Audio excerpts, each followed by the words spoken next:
अस्सलाम वालेकुम एवरीवन। अच्छा, पकोड़े एक ऐसी चीज़ हैं कि इन्हें चाहे रोज़ ही बनाया जाए लेकिन दिल नहीं भरता।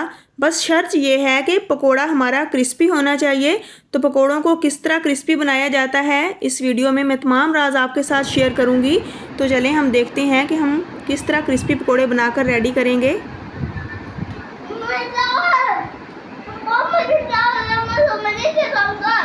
अच्छा, फिर अपने व्यूअर्स को क्या कहना चाहोगे?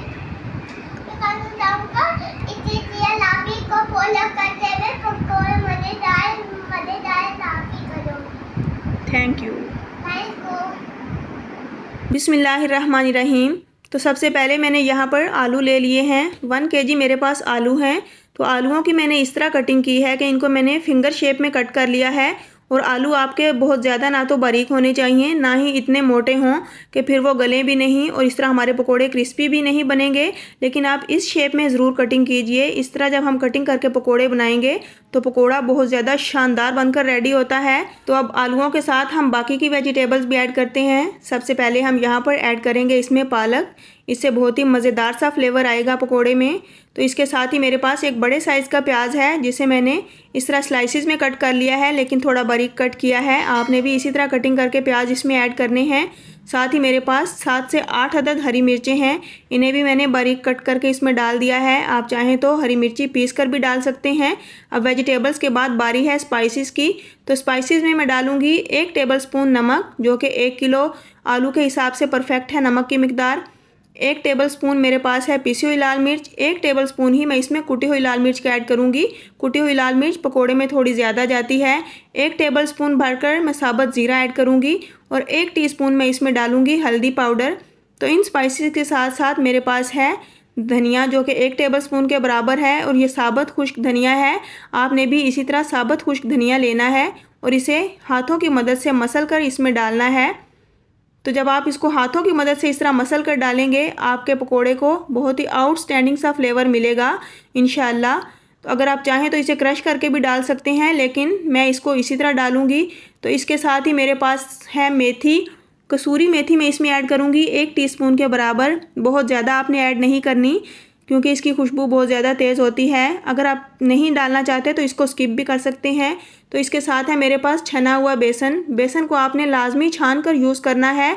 तो चलें अब हम थोड़ा थोड़ा इसमें बेसन डालेंगे। पहले मैं इसमें 1 कप भरकर बेसन ऐड करूँगी। तो चलें इस बेसन की हम आलूओं के साथ अच्छे से मिक्सिंग कर लेते हैं। बेसन को आपने एक ही बार में नहीं डाल देना, बल्कि थोड़ा थोड़ा इस तरह करके आपने ऐड करना है। जब आप इस तरह बेसन डालेंगे तो आपके पकोड़ों में एक परफेक्ट क्वांटिटी में बेसन जाएगा, जिससे पकोड़े बहुत ज़्यादा शानदार बनकर रेडी होंगे।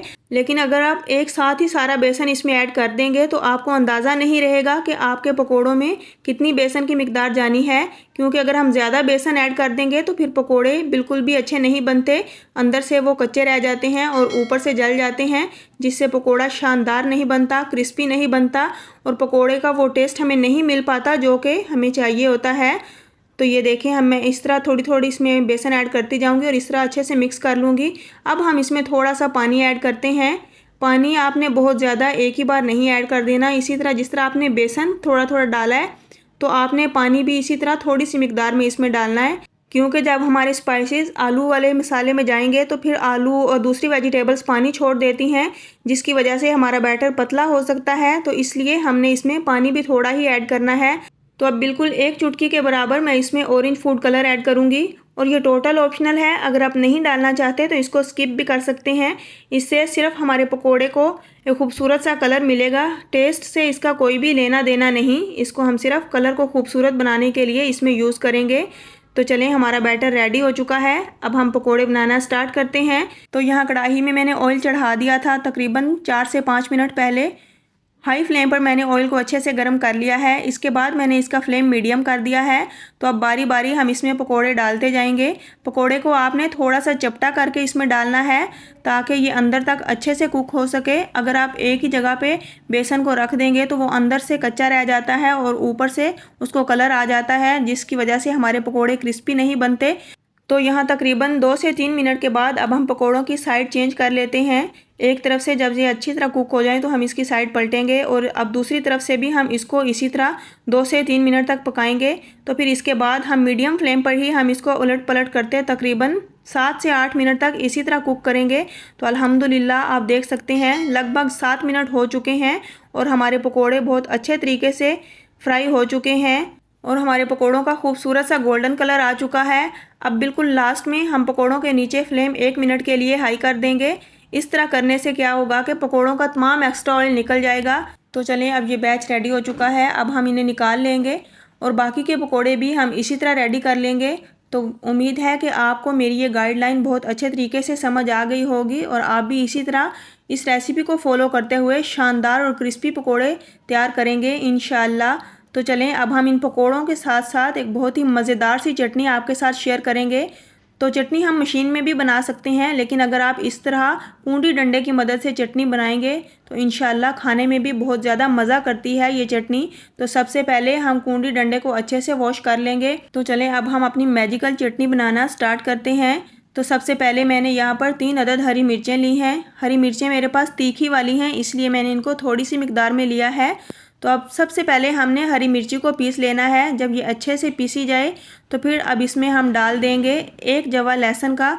मेरे पास 1 जवा है जिसको मैंने 2 हिस्सों में से कट कर लिया है। इसका छिलका उतार कर हम इसमें ये डालेंगे। इससे बहुत ही अमेजिंग टेस्ट और आउटस्टैंडिंग टेस्ट मिलेगा आपको इस चटनी में। तो चलिए, अब लहसुन को भी हमने पीस लिया है। अब हम इसमें ऐड करेंगे हरा धनिया। तो मेरे पास 1 मुट्ठी हरा धनिया है, इसमें ये डालकर मैं अच्छे से इसको पीस लूँगी।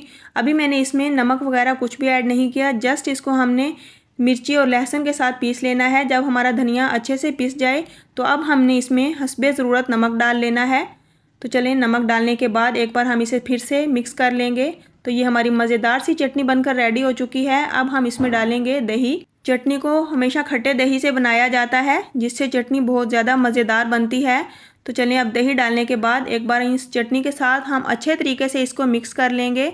तो ये हमारा मज़ेदार सा रायता बनकर रेडी हो चुका है। तो चलें, अब हम इसको एक बर्तन में निकाल लेते हैं। तो अल्हम्दुलिल्लाह यहाँ पर हमारे क्रिस्पी पकोड़े भी बनकर रेडी हो चुके हैं। तो यहाँ पर हम देखते हैं कि ये कितने शानदार बनकर तैयार हुए हैं। अल्हम्दुलिल्लाह ये बहुत ही मज़ेदार, बहुत ही आउटस्टैंडिंग बने हैं।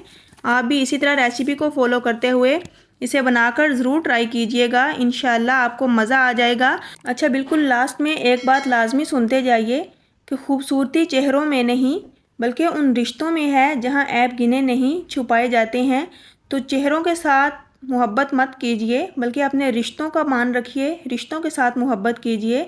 ऐब तो सब में होते हैं, लेकिन दूसरों की पर्दापोशी करना सीखिए ताकि कल बरोज़े क़यामत आपकी भी पर्दापोशी की जाए। तो फ्रेंड्स, अगर आपको मेरी वीडियो अच्छी लगे इसे लाइक कीजिए और ज़्यादा से ज़्यादा शेयर कीजिए। अगर आप मेरे चैनल पर न्यू हैं तो इसे सब्सक्राइब कीजिए। इंशाल्लाह मिलती हूँ नेक्स्ट एक मज़ेदार रेसिपी के साथ। मुझे अपनी दुआओं में याद रखिए। अल्लाह हाफिज़।